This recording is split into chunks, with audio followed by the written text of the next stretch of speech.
Hi everybody, Emilie Chamel here, and I am going to show you how I created this layout for DLS Design. I started by cutting out 3 holes in a piece of white cardstock using my Cricut. However, you could use a paper punch or even cut it by hand. That's very easy to reproduce. I took inspiration from a card by Ro and Reader on Instagram. I hope I pronounce her name properly. And when I saw that card, I thought that design would be absolutely perfect for a layout. So if you are at all curious, you can go onto my Instagram account, onto which I will have linked her creation. I started by cutting out pieces of pattern paper to the size of the circle. So as you can see, I kept the cutout from the layout and used that as a size mark to see how much pattern paper I would need.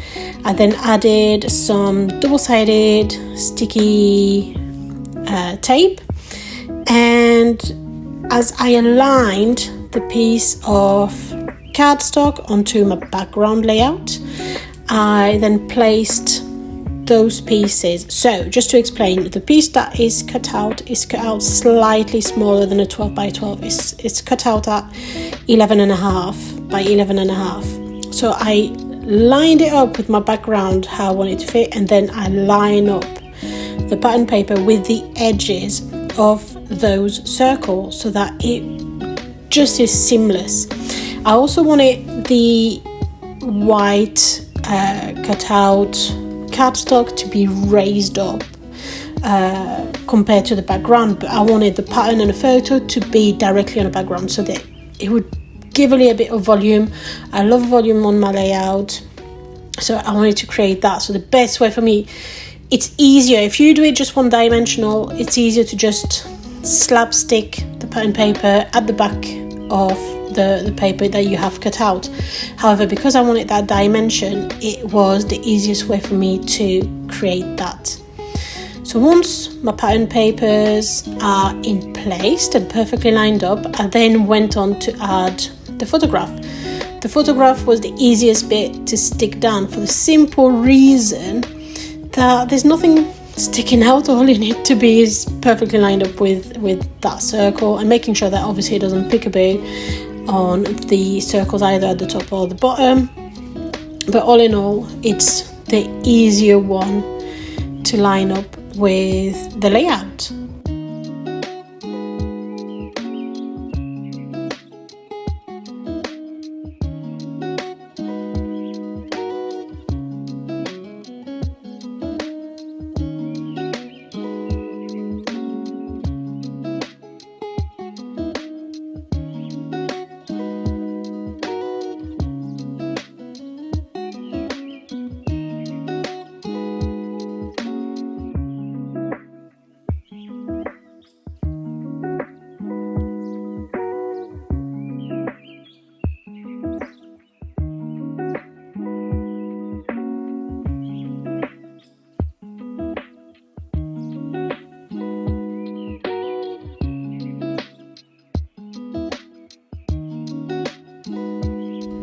For my photograph, I chose a black and white photo, as you can see, because I thought it would look a lot nicer and pop out a lot more. So now we're going to add the cutout bit. So as you can see, I've placed a lot of double-sided sticky foam pad so that it would be even all across. And once I have lined it all up with my background perfectly, I then go and press it down. So here you just take your time, line it up how you want it, and once you're happy, you just press it down. So it took me a few go and a few try to get it right, but in the end we got there.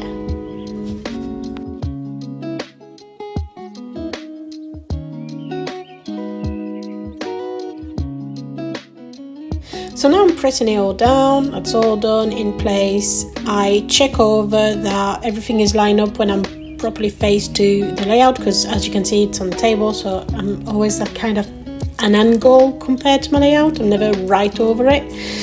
So I lifted it up to check it over, and it's time to decorate. So I lightly place every single element. That's why the sticker words is not all the way down, because I want to still be able to move it around without pulling any of the cardstock and leaving a mark. Placing some elements and decorate around the page. I am trying to go a little bit outside of my comfort zone by using some ephemeras that I would normally not naturally use. I absolutely love florals, but little things like the hats, the drink bottle, the cameras, it's all kind of elements that I wouldn't naturally go towards. And lately I've been making a real effort to use up those elements so that I don't use all of my florals on one layout and then I've got nothing left for the other layouts. I'm trying also to balance the colors. So as you can see, the flowers, I used the pink flower and the pink camera at the bottom, and the yellow heart and the yellow flower at the top. It was simply trying to not have all the pink on the left and all the yellow on the right, if you look in a linear way, because otherwise the pink flower would have been right above the pink camera and it just wasn't aesthetically pleasing.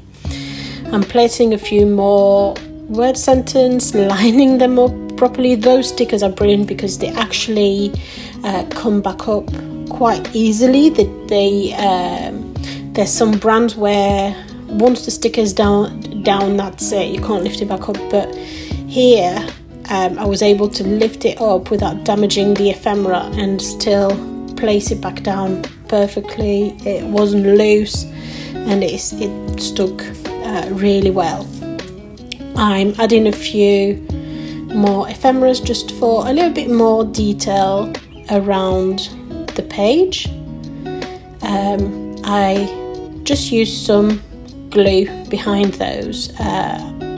I mostly use double-sided sticky foam pads, but for those that are resting directly onto the page I use some glue because it's wet. It gives me a little bit of wiggly room so that I can line them up really well.